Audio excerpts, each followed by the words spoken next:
This is the Alpha Dog by Off-Grid Knives. It's a big, some odd inch fixed blade survival and bushcraft knife with a slab of D2 steel that's thick enough to replace the axle in a diesel truck. First impressions might raise questions like, why is the handle so fat? What is this thing for? Who would use a knife like this?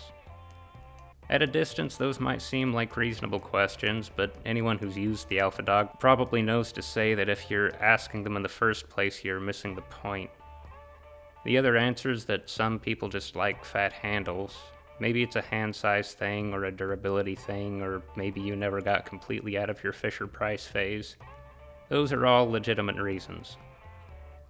I would warn that if you consider your hands to be on the finer side or have stubby fingers, this knife probably isn't the optimal choice for you.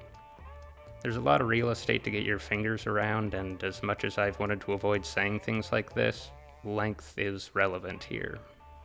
If we were to take this thing from a purely practical view, we could say that it chops well because the thick spine and high flat grind take the blade geometry close to axe-like geometry, and the forward angle of the pommel facilitates a strong grip that can generate a lot of momentum without much effort.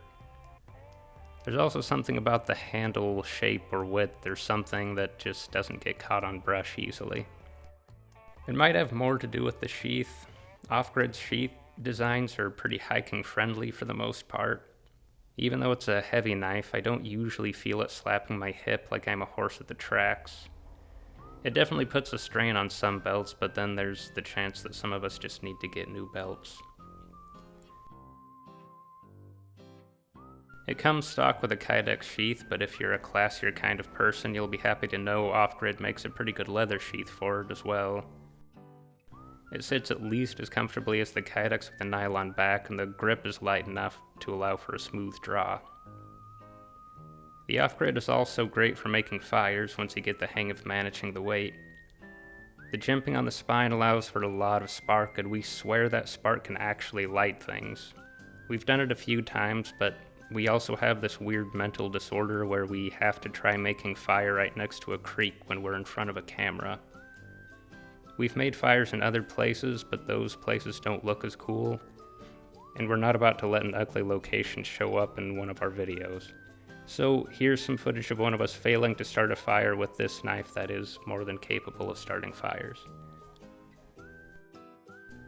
But there's a point where we just have to admit that however many practical applications this knife might have, we don't really want to talk about them anymore. Sometimes you get tired of starting fires, and you can only birth yourself out of bug-layered creeks so many times before you really have to ask to what extent human misery constitutes a good test of a knife. So in the interest of equal division of labor, we tested the Alpha Dog on a spectrum. It turns out there are uses for a good edge beyond breaking apart knotted pieces of wood. It can cut things like limes and, hypothetically, ginger, and maybe you also notice the thumb cutouts at the top of this handle so you can do this weird pinch grip thing and cut food sort of like a professional.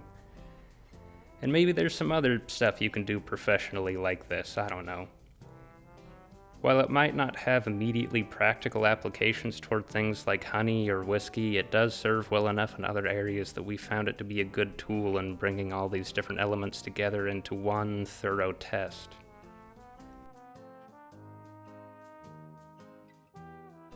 The Alpha Dog did well for itself.